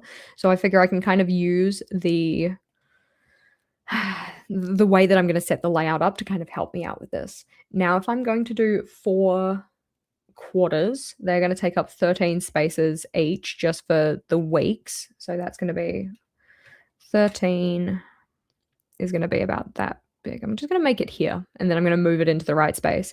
So we're going to need Monday, Tuesday, Wednesday, Thursday, Friday, Saturday, Sunday, and also a week number because it's a personal preference of mine. And then the week numbers will be, I'm going to use the week numbers based on the actual numbers of the week rather than the number through each quarter, if that kind of makes sense. So I'm going to set it up. I'll just zoom you in a little bit. It's not actually going to end up smack bang in the middle of the page, but this is kind of what I'm playing around with. So it's going to be week 14, 15, so on and so forth, until we get down to 26. Just drag that down because I don't want to type all those numbers out because I'm feeling a little lazy. And then in terms of the actual dates, doesn't really matter at this stage, but I will go fill them in. I think that the first day is actually like the 30th of March, which goes to hashtag because it's trying to put a full date in, but we'll just set that to be day. There we go. And then that'll be easy. I said I wasn't going to put it in, yet here I am. There we go. That's what it's going to look like, because these are just the numbers for each of the days of the month, I guess, but we'll ignore the error. There we go. That's kind of what that's going to look like. I'll just make this bold so I can tell the difference. So that is how much space one of my quarterly calendars is going to take up. But I also need to put in a kind of header for that section to show this, like, hey, this is quarter 1, this is quarter 2, or whatever. And technically speaking, I can fit 3 overviews across the page if I'm doing this kind of a setup, because you can put one here, or like we just put there, one there, and then another one can go like in that kind of space next to it, just based on the thirds of the page, because they take up 8 spaces across. I'm not going to do that. I probably only want 2 across, which means I might put them in their own little boxes or something. Whereas if we go back over here, the one that I set up last time, I fit 3 across. So we had 2 spaces for the header. Oh, hits it away. Come back here. We need to look at you. So 2 spaces for the header, and then the 13 weeks plus a little header for the initials for each of the days, and then it took 8 boxes across. So in a square, I could fit 4 across. In an A5, I can fit 2 with a lot of space left over, or I can fit 3. So technically, I could just go with 3 if I wanted to, but that feels like kind of a waste of I don't know, because if I put 3 in, I'm still gonna have so much vertical real estate on the page that it would just waste space, which doesn't seem very sensible. You know, if I put in, we just copy this across, say, yeah, it's gonna be annoying at me. There we go. Like, that doesn't look particularly, like, that feels like you've just got way too much left over, like way too much that needs to be used for stuff. So I'm kind of like, no, with that one. Might need to figure something out. The one we have was guaranteed for life, and we did break one. Oh, the glass one. Your glass mat? Oof. I would be scared about breaking a glass mat. In the meantime, though, I think that given that this one is going to be a little bit tricky for me to figure out, I'll at least leave this little calendar here for myself. But on the other side, that's where I'm going to have my then and again. Something I have been enjoying has been a border on a page. So I'm going to assume that the real estate I actually have to play with is this space here, because I'm going to draw a border around the outside. That might not necessarily be what I actually do, but I think that having that as a play space is probably a safe bet. Alrighty, maybe make a triangle of them, and the second quarter is the center one at the top. I can figure this out. Like a one up here, one there type of a thing. 1, 2, 3. Like, or like, I guess 2, 3, 4. Could do that. Yeah, need to figure it out. But I think I need to play around a little bit first. So I'm going to go across here, and we're just going to fill it all in with gray at the moment because I don't necessarily know what colors I actually want to use. And I will drag this all the way up here as my kind of second line highlights for the then and again space. So it's essentially just using kind of colored in sections and pieces to kind of figure out how I want the layout to look. So this one I'm kind of setting up to be very similar to this guy. I just need to make the space in the middle a little bit bigger. Also, depending on what kind of style of decoration I decide to go for, I might not use a highlight. I might just keep it open because I can kind of use the previous iterations of this layout that I have had in an A5 to help me plan this one. That is definitely something that helps. I'm going to go grab my old one so we can have a look. Where are you? Where are you? Like, seriously, where did I put it? Oh dear, there we go. My notebook storage has been, I don't know, neglected, I guess, a little bit. So things are a little out of order for me right now. But this is my old then and again layouts. So I would have, you know, in an A5, just a section down the middle, write these out very small, and then write on either side what had happened. I like this. I love this layout actually with the grid in the back. It's just so much fun, but I don't think I'm going to use it again for this setup. But just for the idea of styling the layout that we're currently looking at, this is kind of what it's going to end up looking like. But I can use the little gray highlights that I've put in as kind of a reference for myself to help out with where things will end up. And we will end up with a line down the middle or some kind of divider. I've got a divider in this one, so maybe. There we go. And then those ones can end up merged.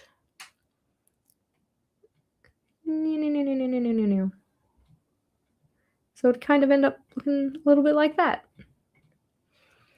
So we'll have a dashed line and then writing in whatever things I'm aiming to use as a you know, then and again. Good point on the tink. I definitely need to have a little drink for myself.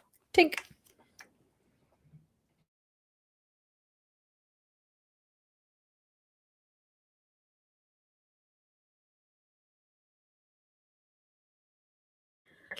When you said you were starting your sourdough journey, my instant thought was like, oh, but sourdough was the January prompt for the Goober Readathon. I like totally forgot that that was actually a thing.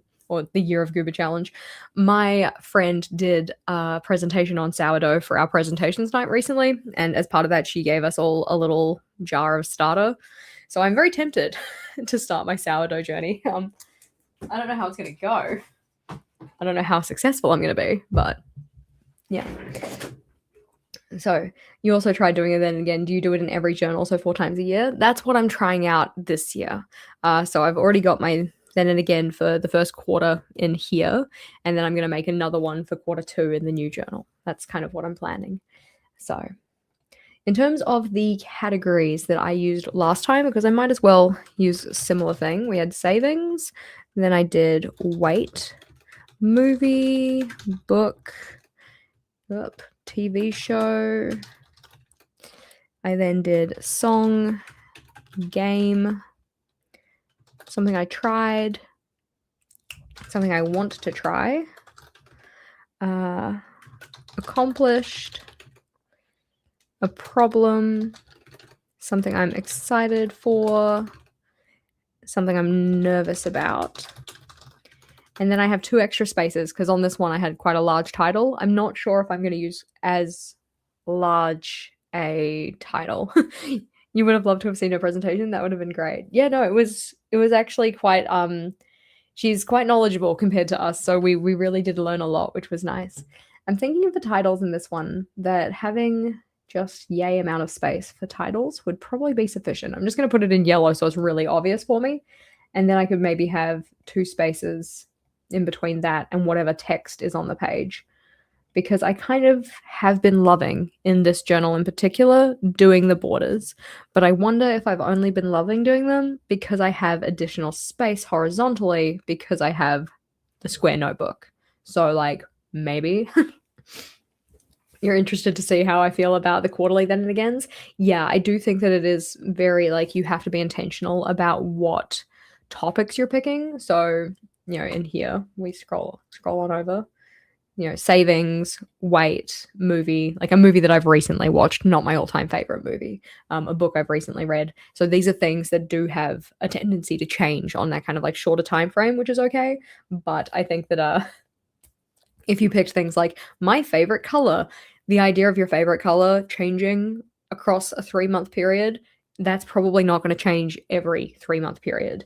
You could say like a color combination that I'm really loving right now. That might be something, or a song that I'm like, really obsessed with, or a current food obsession or something. I should probably put current food obsession. I do enjoy having that as one. So we're going to put food obsession.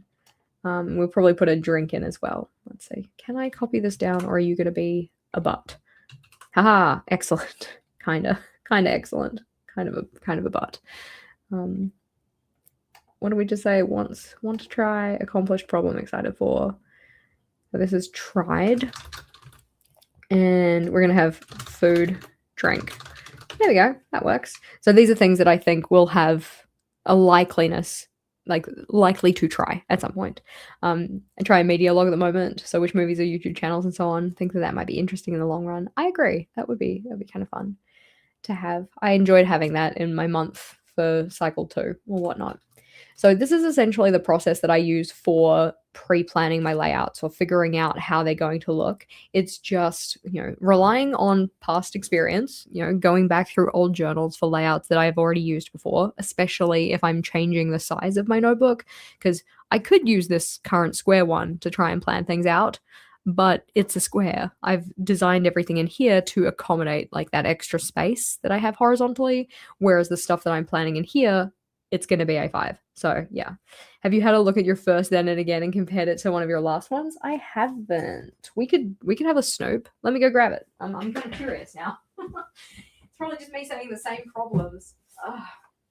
That's one of the issues I have with like, what's a current problem you're facing? And then 3 years later, what's a current problem you're facing? Oh, look, it's the same problem. I haven't done anything to solve it.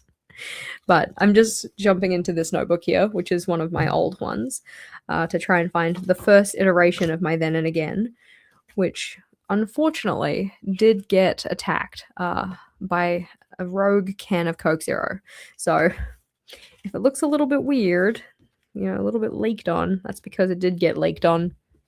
Yeah, rip Bujo. November 24th, 2021, death by Coke Zero. Oh well. So we'll just jump back over here, go over the cracky mat. So back when I set this one up, and this is the nice part, this is why I like this kind of layout, is that it just is really, it's an easy way to do memory keeping. It's just very snapshot. So if we compare that to my current one, which does record for the start of the year, it's not for currently, but let's see. So I had word or phrase in here. I didn't do word or phrase in this one.